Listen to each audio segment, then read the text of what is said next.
of retirement life communities. And so the subject of the good morning. The subject of our town hall is really the budget increase, or the rate increase that is effective January 1st. We have been showing the town hall video the last couple of weeks. I hope you had a chance to see it.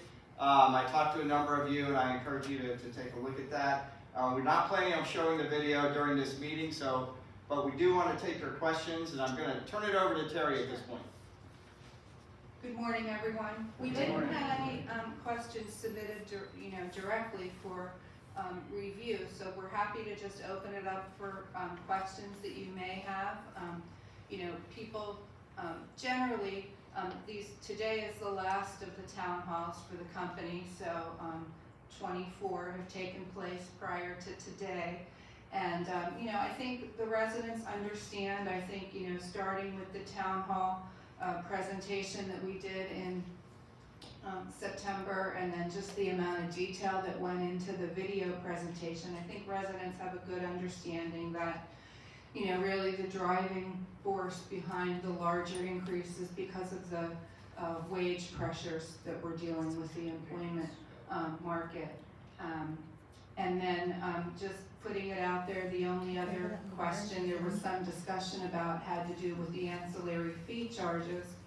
And so we just wanted to point out that, we're really trying hard with the ancillary fee schedule to have those residents that use those specific services absorb the cost for those services, so that the overall resident population are not subsidizing those services. And it's been some time, to be honest with you, that we have really taken a look at the ancillary fee schedule, so we thought it was really a good time to do that in preparation as we head into 2023. So that was kind of my opening. Peggy, did you have anything you wanted to add? No, just in general, we knew going into this budget season that with everything going on in the environment, with the wage pressures, we had another year of trying to get out of the pandemic, and then the post-impact of what the pandemic left us with. And where we had budgeted last year, we may have fallen short in some of those estimates because we thought that certain things would go away, like agency nursing costs. We never really anticipated that they would stay as high or the need would be there as long. So we were a little bit better prepared going into this year to really look at a full other additional year and how things were panning out, making sure we were on target with where the economy is perhaps headed and where we are today, and really getting a good handle of how to budget. Of course, we knew that this was going to be a difficult year just because in our history of 50 years, it is one of the highest, almost one of the higher years that we've had, and we certainly don't take that lightly. We really do understand that all of our residents are living on, a budget, and they have moved in with certain assets that they came here with. So when we talked, there was a lot of discussion about the bottom line and where those numbers ought to be, and our covenants to make sure we're okay and we're covered, but yet not to go in excess of what we really need this year, because we did not want to put any additional pressure in the monthly fee increase related to, making sure the covenants were trending as the expenses trend. So typically, as expenses go up, our base cash on hand would tend to go up just to make sure we're covering it. But, we kind of tempered those, and we made sure that we were very comfortable in being secure and safe with our covenants, and yet not really going too far over that, just so that we could, really just take it one step at a time and make sure that we were being, stewards of everyone's funds, as I know it's been a difficult budget season and a difficult year to come up with it. But, and what Terry was talking about, the ancillary fee schedule, it has been a number of years. The ancillary fee schedule is by no means a profit center for the company. That's there to help our residents partake of different services if they need to or choose to, that aren't covered under the resident contract. But we did have to take a look at, when we provide those services, We just needed to make sure that we were covering the cost of providing the services. So that review had happened this year, so that, you know, not everyone across the board, it's not really being picked up in the monthly fees of all the residents, and really just where it needs to be if someone's electing those services. So just a little bit more about the thoughts that went into it, you know, understanding that this is not just impacting ACTS, it's, you know, we're hearing it from other companies, from other senior living providers. You know, we've heard increases all over the gamut.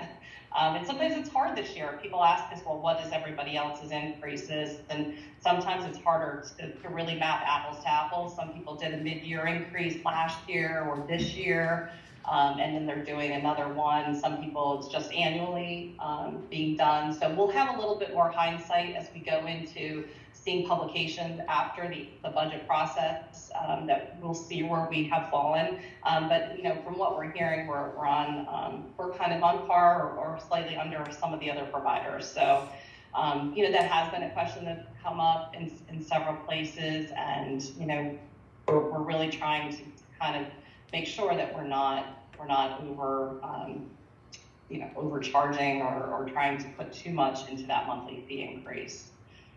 So just a little bit more. Then we'll certainly open up for questions. I know you may have questions as it relates to the annual increase or any, you know, the letter that came out about you know, the merger activity of Heron Point and Integrace. So we're here for any questions you have at this time. Is there a microphone? There's one in the room right Oh, okay.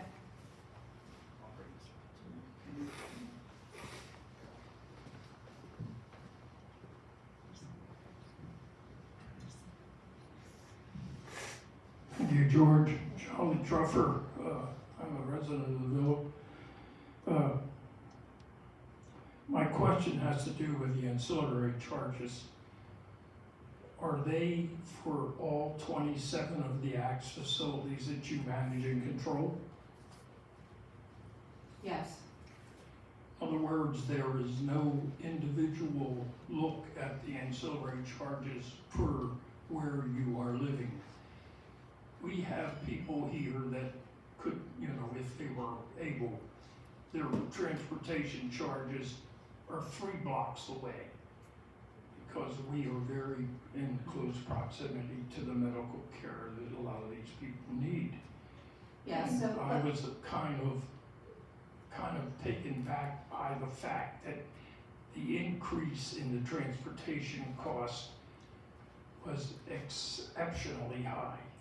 Also, the increase in the culinary charges for the lead contract holders was up 29%. It just doesn't compute when you look at the 7.5% increase and then you look at the ancillary charges. I mean, it's just an insult on top. So I can address transportation, and then Peggy, maybe you can address the meal charges. So, you know, again, the $50 an hour plus mileage was really not meant for what we're considering local one-offs. So you know, a trip to three blocks away, you know, we're not applying the $50 to that. It's the one-offs that are out of town, the trips to the airport, things of that nature. You know, I'll be working with George and the other executive directors as we work to clarify some of that, how it was presented. But again, trying to. Numbers on that? I'm sorry? If you look at last year's ancillary charges, it had page numbers. This year it has no page numbers and it doesn't follow the same pattern. I just find it very disturbing that you can't put page numbers on there and to compare it to last year's. We can make a note that the current schedule doesn't have page numbers. And we did, you know, I can't speak to the format that we used last year, but I know we tried to standardize this throughout the organization this year. Charlie, if I could just add, Terry and I did talk about that when that ancillary fee schedule first came out, that many of our residents here just go to very local appointments. We have a lot of the medical appointments just over on Idlewild Avenue, just in the street behind us, also in Dutchman's Lane, within blocks of Bailey Chase. And we've already talked about, we're not going to apply that $50 plus the mileage. We're going to, generally what we've been doing is about $14 for a round trip for these locals, and we're going to stick with that for the very local transportation.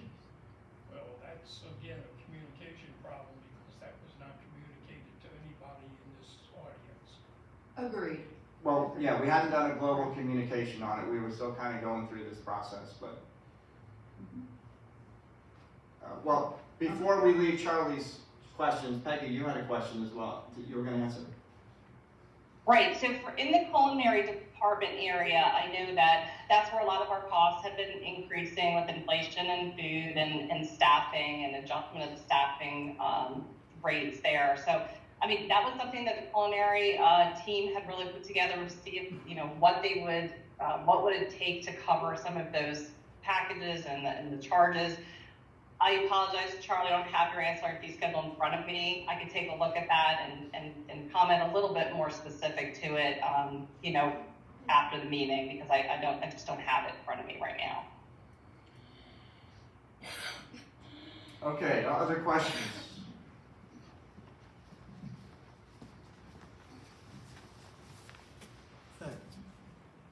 Is Axe going to stick to offering a discount for full payment at the beginning of the year? Yes, we're hoping to get those letters out this week or early next week. And do we know the percentage? 2%. Yes, it will remain the same as last year. Thank you. With the 2 offerings. Okay.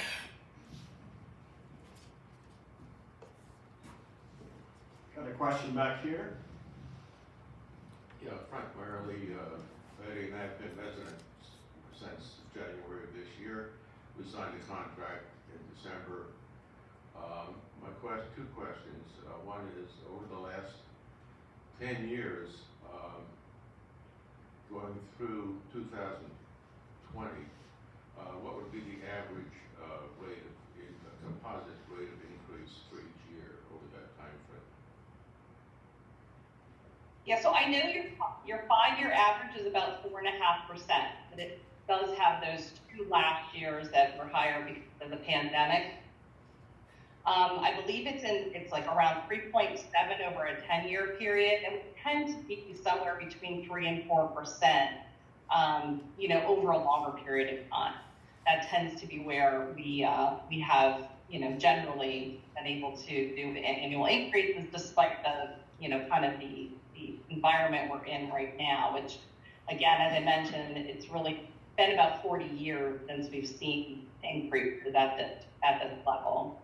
Thank you. My second question pertains to the rate we were contracting with, which is 2021 rate. That compounded over a new year into 2022 at 7.5% for the second year, and for the first year of 2021 that's 4%, according to my calculation. The composite of the combined compound rate would be 11.8%. That seems to be rather skewed high, but I guess it's justified by the current situation you're in. Yes, and unfortunately, these 2 years have been very different. We normally don't see compounded year-over-year increase to this rate, and you know, it really is. Right now, getting those wages set to the level of where the market is requesting that rate has been the challenge for the last 2 years. So we've been doing a lot last year and a lot this year to get those hiring rates be where they are, where the market's driving them, and also to do what we call compression, so that if you have a new hiring rate coming in that elevates days, and you have other employees who've been working at the company for 3 or 4 or 5 years, if they're getting paid lower, we don't feel that's appropriate. So we've been trying to do rate increases for the existing staff who've been with us for the pandemic so that they're making what the new people coming in with the same skills that our people come in with. So we've done a lot of work over the last 2 years, and that's reflected in these increases. One of the things in a recessionary type environment that we're almost operating in now that is unlike a recession is low unemployment. We do think it will be tempered somewhat over the next year, where the rates won't continue to escalate at a high, fast pace that they have been. That will help to kind of stabilize things going forward. Unfortunately, with salaries, it goes up doesn't necessarily come down. So certain things may come down. Agency nursing, we're doing a great job of trying to get those rates, those contracts renegotiated, to bring the prices down, and to use less. We're doing a lot of initiatives there. Utilities, what goes up does sometimes come down. We see year over year that if the utility goes up in a couple of years or a year, it can come down. But salaries are one of those things that once an employee is able to work at a certain salary, it tends not to come down, but it doesn't mean it has to continue to escalate at the rate it has. Would you say the major contributor to the 7.5% increase is ancillary? Because it's a composite rate for the array of all of your costs to operate. Yeah, the prior 7.5 is the escalation of all of our expenses, but the majority of our expenses lie in that, salary, wages, and benefits. I think it's over 61% of our salary, wages, benefits, and compression and rate adjustments are related to that specific area.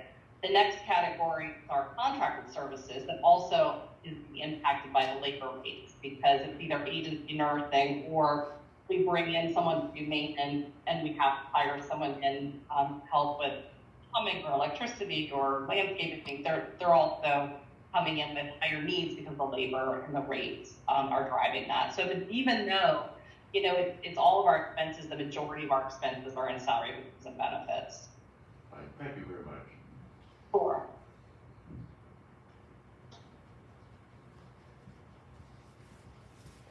Moving to the other side of the room here. My name is Bud Marseille. I live with my handicapped wife in one of the cottages. You mentioned that the budget was aligned with the covenant, and we understand how important that is. But I want to put in a plea for Bailey Chase. We have right now one operable power assist door to let handicapped people in the building. George told us that there was some money in the budget for other doors, but access to residents from the outside, handicapped residents especially, should be the norm rather than the exception.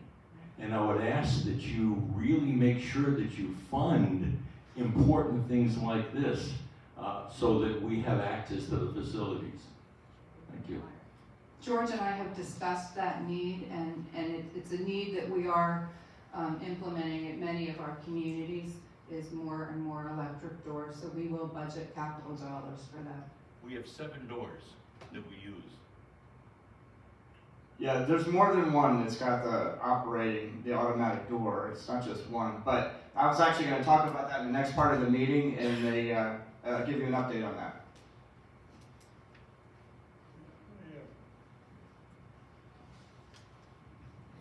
This may sound as an irrelevant question, but what is your confidence level that your increase this year will allow you to continue to provide the services that we're accustomed to, increase the safety of our different facilities, and at the same time make modest changes where we need to make them? Have we budgeted for expenses to upgrade certain facilities, for instance, particularly here at Bailey Chase, specifically for Bailey Chase, but really the confidence level of the 7.5%, knowing that inflation is not going to go away January 1st, and you've just gone through a period of greater than 8% inflation for over a year, and yet last year's increase was what?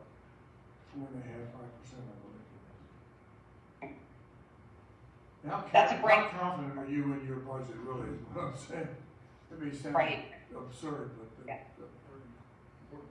Well, I mean, we can't have a crystal ball, but I would say we are very confident we would not reduce the budget that we felt after 2 years of, navigating the pandemic and looking at the environment that we couldn't work very hard to make it work. And we're committed to doing that. The certain things, the budget sets up the number of projected people moving into the community and entrance fees to those new residents. So it's the entrance fees of new residents that help with the capital budget and some of the capital improvements, as well as some of the project fund monies that were already allocated to completing some of the projects at the Intergrace campuses. So from a capital perspective, it's really the entrance fees and the project fund, and then the operating budget will handle, the salary wage. We feel very good with the numbers that we're putting in, that we can secure staffing, we, keep our staff. We're doing a lot of things with our existing staff to make sure that they feel empowered, that they like the community they work at, and the company that they work for. We're overlaying training programs for new managers so that they really understand and have support from the company and how to navigate becoming a new manager. We're always invested in professional development and education and training. So it's a lot more than just their salary. And it's really our job to fully, help the employee feel like this is a great place to work. Because a lot of our employees do work here because of the residents and their relationship with all of you. But in challenging times where there's getting a lot of offers to maybe perhaps move for a higher rate, we need to be there. We need to be the place where they want to stay for a lot of various reasons. And so we're working on a lot of things with staffing. So I think that will really, help to keep costs down. We're working with the agency. So we're very confident that this budget will carry us through. Anything that we're looking at, of course, if there's something crazy that we're not thinking of, but we certainly feel very confident in what we put through, having gone through several years now of needing to pivot, adjust, rethink, rework. We've dealt with some supply chain demand issues, that was new, the pandemic and regulation. So we're now very used to, having to adapt, change, and pivot as needed. This budget has a lot in it to deal with the market. It has a lot of, items that management will be working on to make sure that other costs stay down. We renegotiate contracts if we can, and, we're really, we're there to make this work. So we have high confidence in it. We certainly wouldn't put it out there if we didn't think it was feasible. Got a question in the back?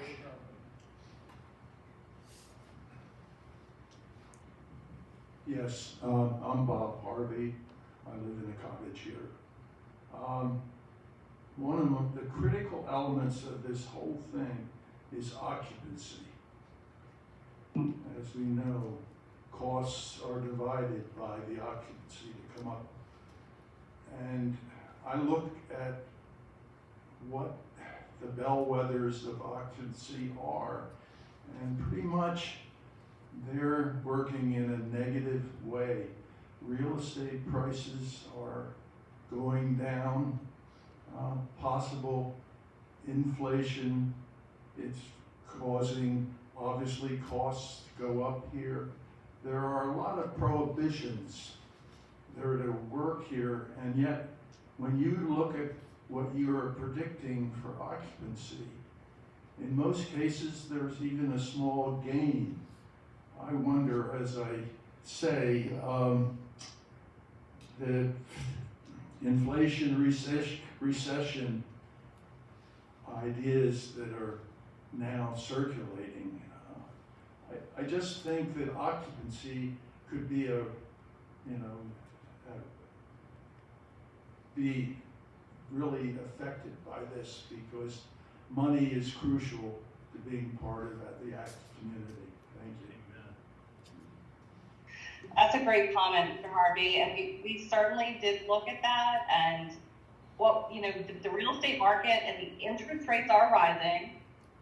But what helps that is that just the supply is still low, and we do project that will still maintain there'll be a demand there for housing, and that even though the housing prices may come down a little bit, the demand will still, be there so that people will have the opportunity to sell their homes and move in. Not like we did, back in 2005, 6, 7, 8. So we're very hopeful, and we don't feel that we were over aggressive in the 87% that we're budgeting in independent living. In the higher levels of care, then we are being very careful. Coming out of the pandemic, it was a slower fill up in our Oak Ridge Terrace or Willowbrook Court, and we did maintain a lower level. So we're not we're not jumping to think we're going to go back to 90% in those areas as we normally would carry. So I think that'll be helpful going into next year as well. So we did, we do have a small pickup, so we are anticipating more people to move in than will vacate the independent living units. So there will be some growth.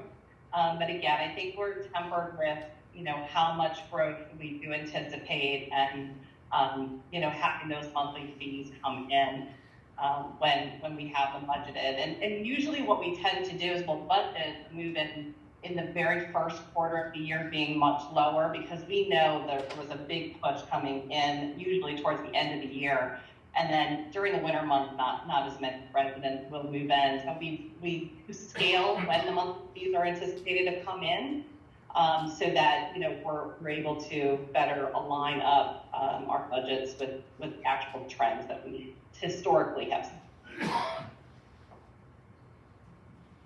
Other questions or comments?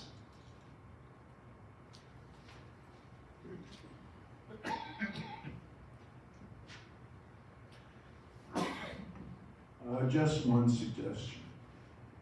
If we're going to continue to do this type of a presentation for the increases, I would ask that the exhibits that are part of a streaming program be available in paper form so they can be reviewed, because it's very difficult to ask meaningful questions when you don't have a chance to really study the paperwork. Absolutely, and we can do that. Thank you, Bob. Other questions or comments? Well, thank you all for joining us today. Peggy, I appreciate you joining us, and I wish you all a happy, healthy Thanksgiving. And we'll now let George continue with his Ask the Director meeting. Thanks, Peggy. I'll see you at 2 o'clock. Hey, thank you, everyone. Have a happy holiday. Happy Thanksgiving. Thank you, for having Peggy. me. Thank you. Thank you. Bye-bye. And there she goes. And there you are. All right, I'm gonna let Brett take care of that. All right, so I did get some questions from some people, and I want to give you some updates. So the update on the lounge renovation real quick. The artwork and furniture that's missing should be coming December 1st. So we're looking forward to that being installed. The beer tap, I don't have a schedule on it yet, but it should be coming more. It's coming. That sounds familiar.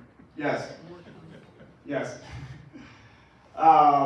We did add some safety mirrors to the welcome house, and there was a question about plant and tree pesticides and what is our program there. So we have a contract with our landscaper, who is Brightview. Part of the contract includes pesticide treatment for the lawn. It doesn't include treatments for bushes and trees.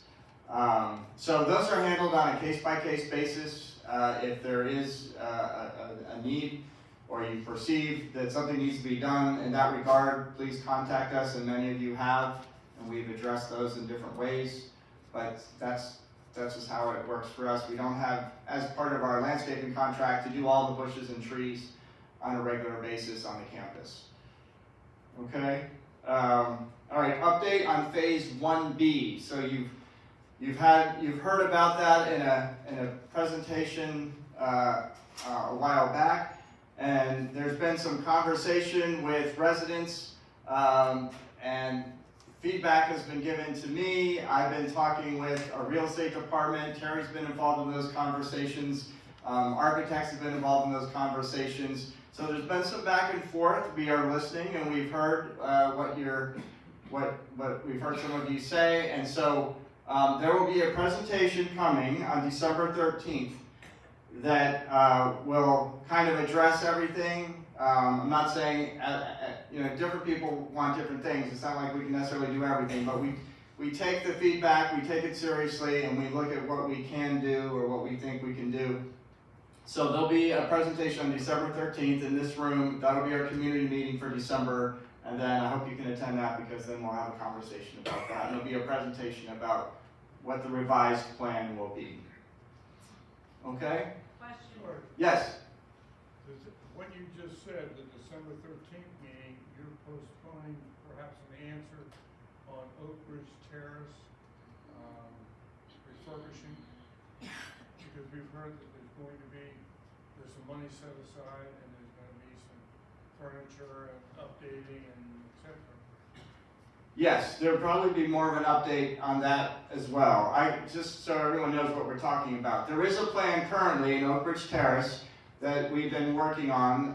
There has been some money set aside. It's about $135,000 to do some upgrading in Oak Ridge Terrace. What we've already been doing is we've done some painting, we've done some lighting upgrades. So we've replaced in 2 neighborhoods ceiling lighting with LED lighting. We've repainted Azalea neighborhood. We've done other small things like cleaning vents and those types of things as well. The upgrade would include new artwork for 2 out of 4 neighborhoods over there, and that artwork has already been ordered. We're waiting for that to come in. I don't have a deadline, a date on when that's going to come.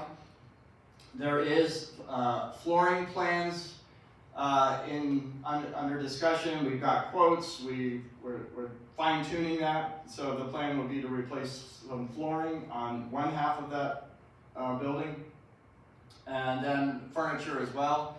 But we don't have enough money to do everything for the entire building. So we've been looking at some options, and that's what we can get you more of an update on December 13th. So you have any kind of a time schedule on when things will be started and concluded? Like I said, some things have already happened. There's been painting, there's been light upgrades, so that's already happened in some places. I don't have a full schedule on everything because we're still talking about what our options are. But artwork has been ordered, so when that comes, that'll be installed. I think that'll make a huge difference. Yeah, it's not just artwork, it's tactile. Yeah, but we have a couple of different kinds of neighborhoods over in Oak Ridge Terrace. So there's half of it's really memory care, and even within the memory care side, there's a higher acute memory care than the other neighborhood. So yeah, some of the artwork is appropriate for different kinds of engagement in those environments. So we have some of the artwork is tactile, which means it's things that you can move and engage in, things like that. Well, I was more interested in the flooring and the carpeting and the furniture. Yes. The timetable on that hasn't been. So I don't have a timetable on the flooring and furniture. I can tell you we're pretty far down the road in terms of doing our due diligence on picking vendors and picking a type of flooring and getting pricing. I mean, that's a pretty big hurdle to get through that. And making sure it's in stock, I'm sorry, what? making sure we don't have supply chain issues. Yes, when Terry points out that when we pick vendors, we try to be strategic about that. We don't want to pick something, we all love this, well, let's go with that, only to find out that there's really supply chain issues with that, and it's going to take 6 months for it to come, if at all. So, we go first as to what can we get, and that's what we try to choose from. So more to come on that. Yes? George, what is the update on the kitchen renovation? I wish I had an update for you on the kitchen renovation. It has been progressing along. We have had vendors come in, take measurements. We've chosen new equipment. There are issues that we have to deal with, infrastructure issues underneath the floor of that kitchen. There's plumbing issues that have to be addressed, which means we're going to have to dig into the floor, and that's been the latest piece that we are figuring out. So you don't see me talking about the kitchen renovation too much at this point because I'm waiting till we actually get a real schedule for it, and then I'll announce that. But I don't have the schedule yet. So it should be sometime next year. I know that's a very vague answer, but that's the best I can give you right now. Yes? As far as Eastern Utilities, I mean, we're, out of all the 26 communities, we're not we don't have the big power company, we got one utility. Have we been able to negotiate with them, because we are the big contributor to them, that we've made some sort of savings that they're passing along to us, or with our cloud, can we get a better deal? Have we tried that? So the question is, have we tried to negotiate any better deals with Eastern Utilities? We can find out, I don't know what the latest was. Yeah, I don't know that that's happened. I can reach out to our corporate office. Usually they will look at trying to negotiate better deals on things like that. It's a good question, good point. It depends when the contract is up. Yes, Ed? Bob was talking about occupancy, and that's, at least most of the residents I've talked to, that's uppermost in their mind, because obviously the more people we have here, the better the budget will fend. We're often given incentives, financial incentives, but there are some incentives for occupancy that are relatively inexpensive, and I'm thinking of walking around campus and looking at projects that were started 2 years ago and haven't been finished yet.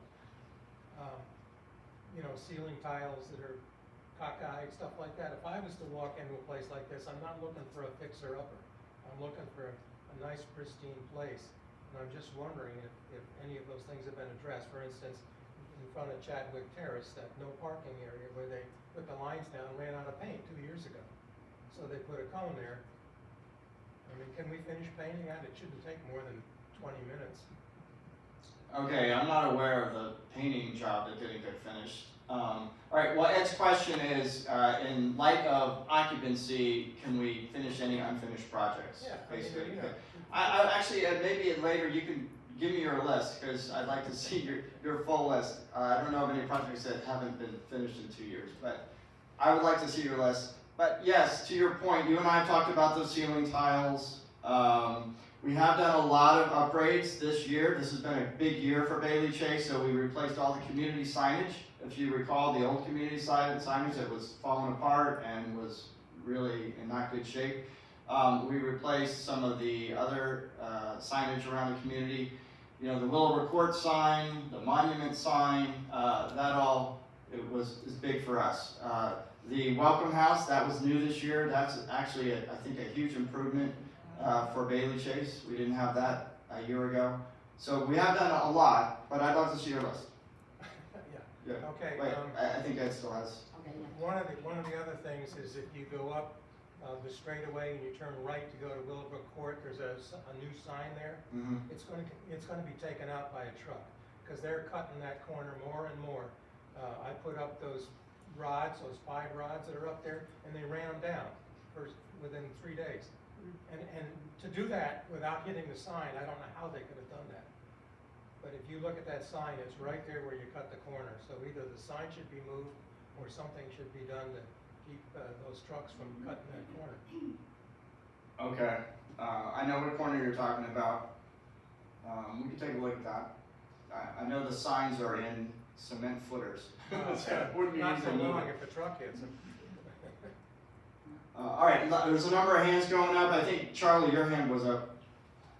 George, I just want to know when we're going to start talking about the capital budget for 2023. So the capital budget for Bailey Chase for 2023 hasn't been finalized yet. So that will probably be, that often doesn't happen until January. So We can talk about it then when I have it. Okay. Yeah, sorry, a couple of questions over here, Chuck. One of the things that I would like to bring up, Charlie just mentioned, what I read and what I understand, gas prices are going down, the minimum wage has been frozen, inflation is going down, and all I've heard today is up, up, up. And that's not the trend at this moment. And we can look at it from a number of different aspects or facets. So Chuck is making a comment, there is hope on the horizon. Oh, absolutely. Some things seem to be trending down. So time will tell. Time will tell. Thank you for your hope. Bob. The thing that Ed was speaking about, the cutting of corners is rampant throughout this community. And putting those spears in at an angle that you can run into with not even getting off of the blacktop, there's going to have to be somewhat a more permanent answer to that. Either you're going to have to increase the asphalt in the corners, or you're going to have to put short lengths of curbing in, because the minute you take those spears out, back comes the running off the corners. And the spears are a temporary answer. There's Yes. got to be a more permanent. Yes, yeah, Bob's comment is the spears, as he calls them, those poles that are sticking out at the corners to keep people from getting too close to the edge. That is temporary. That's something that our plant services department did. What we'd like to do is actually add more asphalt in those corners and just make it a wider corner. Okay. Yes. I have three things, and I'll do in order of each one first. You mentioned the pesticides. Well, our committee has gone through every residence here and given a list to Dave about where every azalea, every rose that needs to be sprayed, and nothing's ever been done. He says we can't do it because it's not in our contract. So you say you work on an individual basis. They have the list. You all have the list. So Yeah, so I talked to Dave about that. He said that he and Brightview looked at several things. They didn't see, I don't know if they didn't see what you saw, is what it sounded like to me. And so that's where some things stayed. We have sprayed other things. We have done some things. There was a second one is, and we brought this up many times, the Idlewild entrance is very hard. You almost have to go up to the gate with the top of your car to get to open. Mhm. It needs to be recalibrated. Someone's gonna run through that. And it's not gonna be their fault. It's way, it's not, all the other ones gate open, it's pretty far, initially far. This one you can't, you have to go straight up to it. It's a dangerous situation. Yes. I have asked plant services to look at that. I'll double check and see if they did any adjustments. And then the third. I go through that gate all the time myself, and it's intermittent. I mean, sometimes, it always works, but sometimes I'm at a distance and it opens. Sometimes you do have to get close. I felt like it was better than it used to be. No, it's not. And Okay. sometimes you got that. The third thing, we're talking about having people come here for a place with elderly people, many that have handicap things. When are they gonna get the doors here handicap accessible, and handicap accessible bathroom for people here? Okay, so, you and I talked about this in the RA meeting just 2 weeks ago, I think, as well. So, and I was gonna, Bud, this is what you were bringing up, and I was going to address that. So, I do agree with everyone that we need to be accessible. We need to make things as safe as we can do it. So that, I totally agree with you. What we have done this year, just so everyone does know, is we have done a lot of changes and adjustments where so accessibility ramps, we added 2 accessibility ramps this year where we didn't have them. There were places where the concrete and sidewalks was kind of like at an angle and not smooth. We've smoothed a bunch of those out in different places. We redid the entrance to the main building because that was all crumbling and that wasn't a good situation. We redid the entrance to, one of the entrances to Willowbrook Court. We repaved the entire entrance, that whole area, because it was all a little bit uneven, it was deteriorating, and had some issues with that too. So we have done a lot in that regard. The doors, so when we did the renovation over here, there was kind of an automatic door to that storm door that went into the sunroom, and that all went away, but they added a new electronic automated door. However, the parts haven't come yet, so it's been 3 months, and we still don't have the parts, and we're still waiting on it. So that's where we're a little bit stuck on that. But per our previous conversations, we are planning to add an automated door to this auditorium as well. The back of the auditorium, the bathroom right across from the 2 bathrooms here that was added, kind of a family bathroom situation, and then the interior doors of the ends of the apartments. So we're doing all the legwork to be ready to do that at the beginning of next year. So, Next year. yes. And just to go on with some of the safety issues, so lighting, that's been brought up a few times, and someone had a great suggestion, and maybe it was you, I think, about the temporary lighting at the head of Idlewild, because when it's dark, it's hard to find that entrance. It's just dark in that whole area. So we added some temporary lighting there. I would like to have a more permanent solution next year. We'll see if we can come up with something better. But we have something there, so at least you can find the entrance better.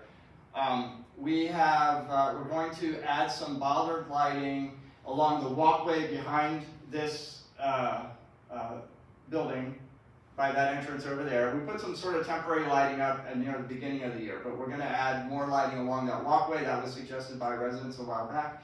And we're going to replace some of the other bollard lighting that's not in great shape. That's happening in December, so that's still coming. We have repaired some of the asphalt areas as well. I talked to some residents about some cracks, with rollators and things like that. We did try to fill in some cracks with the product that the maintenance team got. It really wasn't great, so we've been talking with a vendor about a product that they have, a more industrial product, to do some things there. The next thing that we're doing regarding asphalt and walkways is going to be right outside, I think it's Shannon Terrace right out there. So there was kind of a hump there it's got paint all over it, sort of safety paint, but there's still a little bit of a hump there. We're going to take that hump completely out. I think maybe it was a former speed bump or something. So that'll be completely flat. Then there's an area as you're coming towards the auditorium from the cottages in Shannon Terrace on the left-hand side, just before you get to Davis Lane, sorry. There is like almost a ditch. It's like a cement angle that goes down, and there's a drain there, and so we're going to fill that in so it's not as, and it kind of, the hill sort of goes that way, and I've been told that it's just, gravity just pulls people down there. We don't want anyone to go down there, so we're going to fill in the ditch part. We have a plan to do that, and then we're going to repaint that area with the walkway. So that's coming. That should happen in the next 2 to 3 weeks, depending on weather and our vendor. So, yep. Okay, lots of questions. Chuck, you've had your hand up. Yes, from experience in working with the highway department and roads, what are you doing when you fill in, what are you using? Because what you use as a fill-in is really, really important. If you're just putting in sand or whatever, I know you're not putting in sand, I'm sure, but are you following the base is more important than the covering? Yeah, it all depends on I think Chuck's question is, how are we doing some of these repairs? It depends on the situation. If it's on asphalt, we're generally doing cold patch, which is asphalt. So we're just putting asphalt on asphalt. This other area I was just talking about is really off the road. It's really in the grassy area. So that's going to be a dirt solution. Have you ever put metal in that asphalt? Have you ever put any kind of tie? Not that I'm aware of. Suggestion, you might take a look at it. Okay, well, any of the larger projects, we generally, kind of lean towards the vendor on solutions. Oh, I neglected to mention, we did actually also repave 3 parking lots that had various drainage issues and things like that. So that's happened this year. Cul-de-sac parking lots. All right, but George, we've talked a lot about cracks in other places, and I'm glad you're doing Shannon Terrace. But because we don't have sidewalks, the sides of those roads are extremely important for people with rollators, canes, whatever. Right. I know you guys can't repave everything, but have you thought about, tar and chip type of a surface that would buy you a couple of years until there is money to repave everything with asphalt? The counties use that takes care of a lot of the problems. And, all we hear are excuses that there's no money for all these fundamental things that are part of safety. Yeah, mostly the safety issues that have been brought to my attention are all right along this side on Davis Lane right here. All that was going to be affected completely and redone by phase 2. So now that phase 2 is on hold, we'll have to look and see if there are what our options are on a temporary basis, And like you're saying. tar and chip is an inexpensive way to do that, to level a lot of that out. Yeah, the problem with tar and chip is it's not smooth. It's bumpy. So It can be, George. You roll it. Roll it. I have a tar and chip driveway myself, so What? it's never. I mean, when it was first rolled, yeah, but like a week later. What you're talking about is Eastern Shore of Maryland, the ground is not the kind of support, and we have to do something with it when we put paving down. And if we don't, it's not going to last, period. I think the problems we have with our paving now is it's just old. Nothing lasts forever.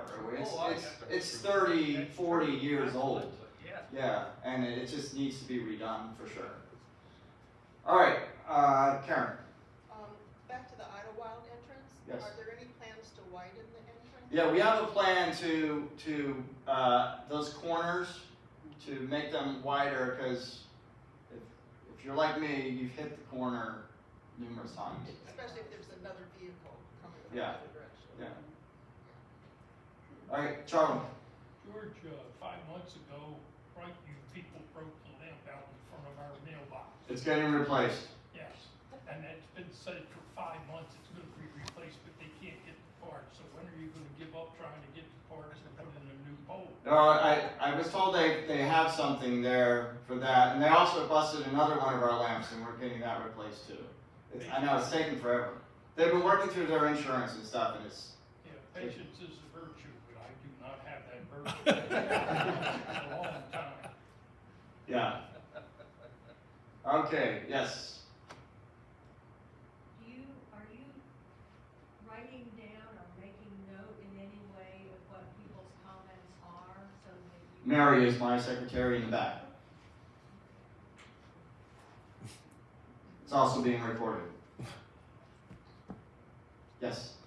I want to give a shout out for the sidewalk for sure. And now that it's gotten dark, and we have, when you go to any of the cottages, the lighting is there. But I mean, I walked from where we are to Lynbrook, and if you're not wearing anything fluorescent, granted we can see the cars, but the cars can't see us. But the main thing as far as signage goes, I don't think we upgraded the sales cottage, the sales sign. We did a nice job on every other sign, but not the sales. And another shout out, if you're gonna redo the cul-de-sacs, I mean, granted, 22 is being done, so there's a lot of work people in there. But can you put some signage for the visitors that are coming to marketing? They come in, okay, they follow the sign, and they've been pretty good about finding a spot, but once 22 gets filled, and we have the salespeople that are over there, they get kind of lost. They don't know where to park, and at first I gotta find Lynbrook, and then they kind of deer in the headlight thing of like, okay, now we're here, now where do we go, unless you see the sign over by the sales office. So I mean, two things, I like to put in a plug for the sidewalk or some sort of lighting, if you're gonna walk at night, and whenever you get done with dinner, you're walking at night. Yeah. All right. A lot of good points there. So for lighting, I agree. I was walking around in the dark out here. I wasn't stalking anyone. I was looking, I got off work and I'm looking at the lighting because it's something that we're looking at, and and I was identifying in my own mind, okay, we've got a light here and we got a light here, we really could put a light in between those, those types of things. I will tell you, lighting is very expensive, it's a very big deal, and this is part of the conversation that we are going to have with our capital money for next year on what we can do. And it might be a case where we'll do a section in 2023, and we'll kind of look at it. Regarding the signage for sales and marketing, I totally agree. I've requested new signs. Sales and marketing says they're coming up with new signs, and actually it's the same signs in all of our communities, so I think they're looking at that. So we're waiting on that. We're also, we've been talking about a sign for visitor parking to the sales cottage, and then actually adding a little bit of a cement walkway from that straight to the cottage. So we've been thinking about doing that, and we've been looking at our options there. So I agree with you. Good points. Karen? Is the line range plan even to keep the marketing office there in that cottage? It is right now, yeah. The question was, are we going to keep the marketing cottage there for now? Yeah, the foreseeable future, it would just stay right there. Yes, Bob? Could you ask the marketing people to park their cars over in front of the manor rather than there at the sales office, and then you could designate visitor parking right there where they always park? Yeah, the comment is have marketing park in a different lot, and they have parked in a different lot, but they have also been cognizant of keeping space available for visitors too. I think if we can get a reserved sign specifically just for marketing, that'll help. Good comments, yes? Is the light over by 44, I guess it's Marion Court over there, the light doesn't work, is it broken, or they just need a new light bulb in it? It's out, it's very dark over there. All right, making a note of that. Cottage 44. There was 3 lights that were out over there. It wasn't just light bulb issues, it was other issues. They were able to fix 2 of them, and then they were waiting on a part, I believe. Yeah, one on the corner, but it's just a light bulb situation, not that it's broken, actually broken. You're asking me, or? Is it a light bulb? No, I don't think it's a light bulb issue. I mean, unless this is a new development. It was something with a part they were waiting on, which had been ordered, so I'll have to see if it's been taken care of. Yes, Chuck. I don't have a question, I'd like to find out something.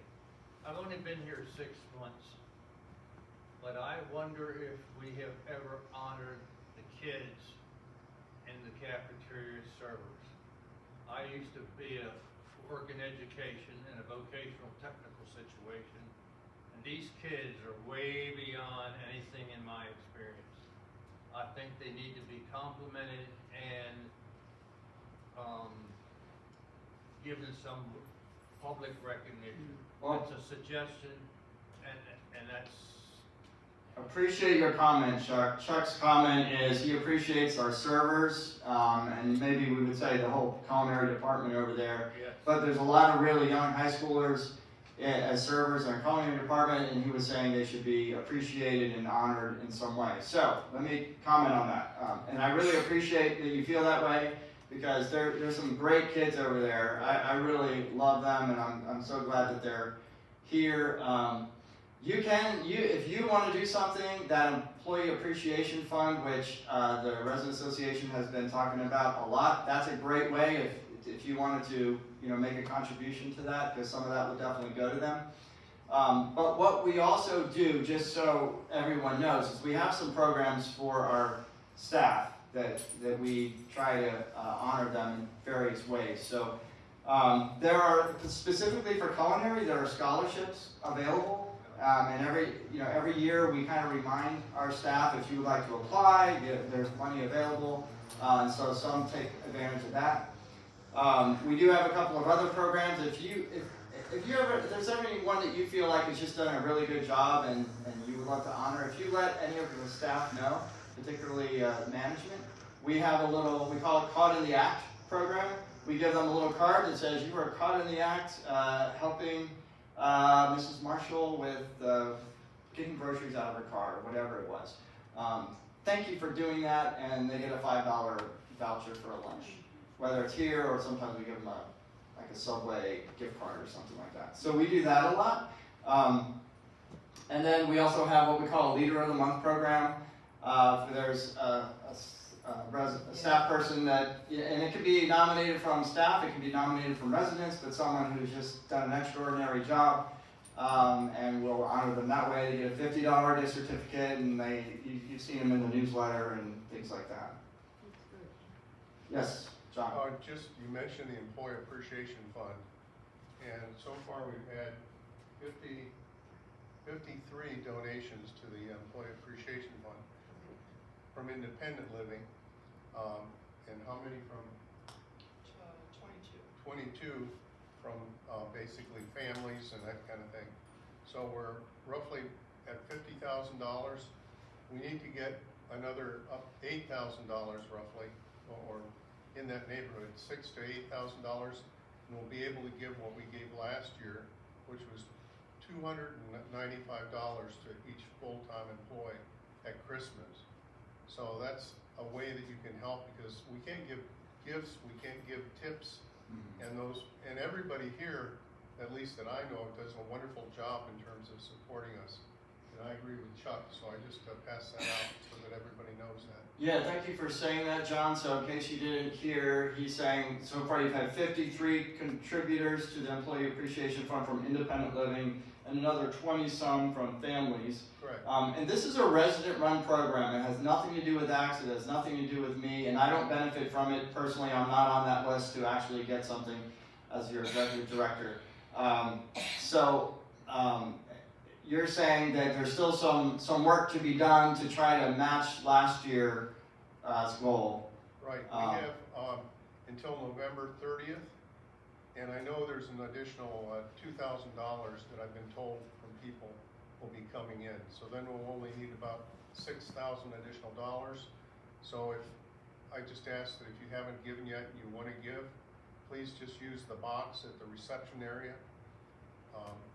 Yeah, John is saying there's still some work to be done, looking for another $6,000. If anyone wants to contribute, there is a box right at the reception desk in the main building, and you can put something in there. Right. Yes, Chuck. I don't know what has been done in the past, but from someone who has worked with the kids and that kind of thing, I'm wondering if you have ever had a public gathering where there's been pictures taken, published in the newspaper, that kind of thing for the kids. The question is, have we had a public gathering and picture taking of the servers? And no, I don't think we've done that. When we do our birthday lunches, we bring the culinary team out who's ever there at the time, and they sing a song for you for your birthday, and then we thank them there. And when we've had occasions, actually I take that back, when we've had occasions such as our 40th anniversary gala, and when we had our 50th anniversary gala this year, we have brought the culinary staff out and we have all thanked them. We've done those. So that's sort of a public recognition.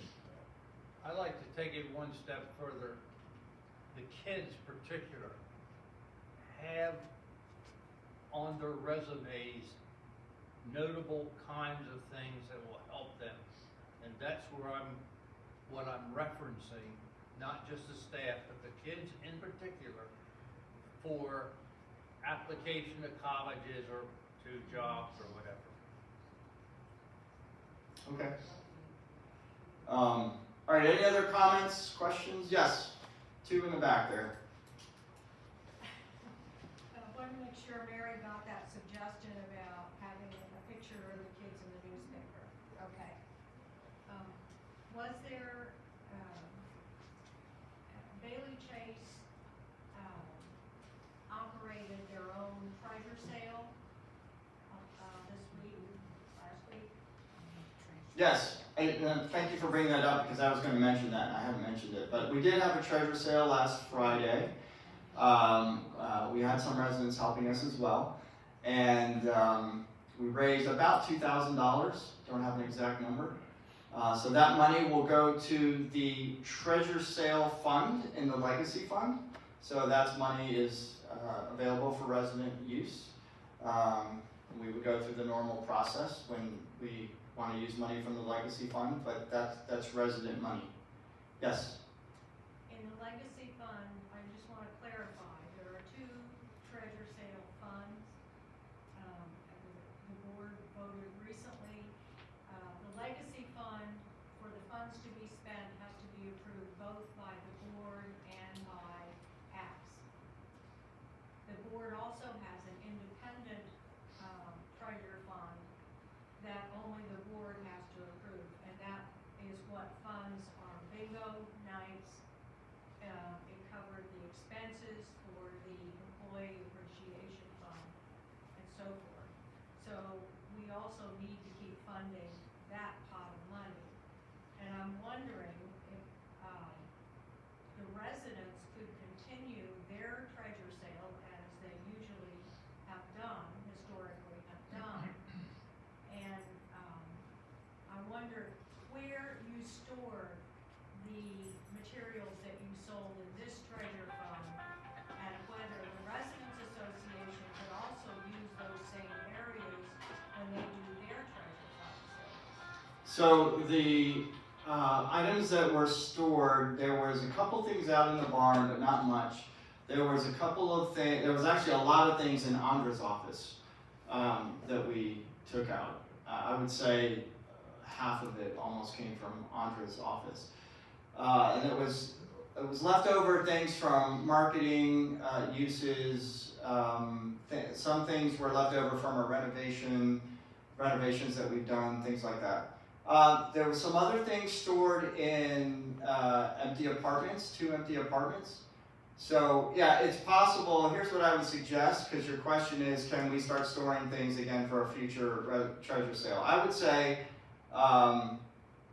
as a need arises, let's talk about it. We'll see what we can do. I don't have any dedicated space, but in a temporary situation, we can potentially, for the next 6 months, and then with the idea that we have another treasure sale in the spring or something like that, we could probably do something like that. Yes? Suggestion. I don't know whether there are apartments on the east first floor that are being held open for upcoming construction, but if those are being held open and the construction time is still sometime in the distance, maybe that one of those apartments could be used for storage. Yeah, and that's exactly what we had done. That's where we had stored some things. In unused apartments taken offline for future renovation. Yes. Yes? Who would have to approve the Residents Association use of those apartments? Well, just talk to me about it. I'm talking to you right now.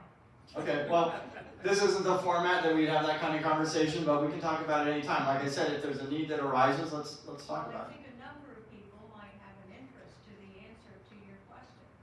Well, I guess sorry, I thought I answered it. I think we can do that. We could temporarily dedicate an apartment space for a future treasure sale. So if, when we have future donations, we can encourage them to be made to the Residents Association and work with you to find storage space for the Yes. funds. Yes. Okay. All right. All right, other questions, concerns? Yes, Mrs. Hartmeyer. I've had, being on the culinary committee, I've had a few people speak to me in regard to the birthday lunches. We used to have an all-inclusive cocktail hour with hors d'oeuvres to celebrate the residents, rather than just the individual resident go in with a friend to the dining room. Is it possible that we could consider that type of format again? Yeah, what happened was as COVID hit 2 years ago and we couldn't do any of the large gatherings anymore. We moved that whole way to honor people's birthdays to a luncheon format. So it's a different dynamic. It's an intimate situation, and we got a lot of positive feedback. People really like it. And we do a lot of large group events, which is what you had before, which is a large group event. And people like the smaller group event. And so that's why we switched to that, and so we've been keeping it that way. I think if you want to have a formal birthday celebration in a different way, I guess that's something we could talk about. I don't know how formal the celebration needs to be. But Well, the way I understood you had it before, it would be in this room, there would be an open bar, there would be heavy hors d'oeuvres, there was cash door prizes, things like that. With X, we don't give away cash like that. So, I don't remember. Yeah, we having didn't have the door prizes or the cash. What it was usually crab dip, chicken wings, and people could get drinks at the bar. Yeah. Or sodas. A lot of people would get sodas. But there was no cash involved. yeah, I've definitely had people tell me about the cash They door did prizes. it, they did that in the dining room. Yeah, that was They in the did it dining in room. the- Okay, but it was part of the birthday. It was part of Okay, it. okay. Yes. But we had a vote on this. If you recall, people were allowed to vote on what they wanted, and the majority voted to have The luncheon. luncheon. Yes. Yeah. So we've been sticking with the luncheon. But we have large gatherings with food and alcohol all the time. Yeah. So, if we want to make one of them sort of a birthday theme or something, we could do that. All right. Any other comments, questions? Just one more thing. When you say large gatherings, are you speaking of the lounge? Yes. And when it's open on 5 nights a week? So those are the large gatherings you're Yes. speaking of? Yeah. That's what I was talking about. All right, any other comments, questions? I've held you a long time here, so it's been an hour and 15 minutes. So thank you all for coming. God bless you. Happy Thanksgiving. Thank you.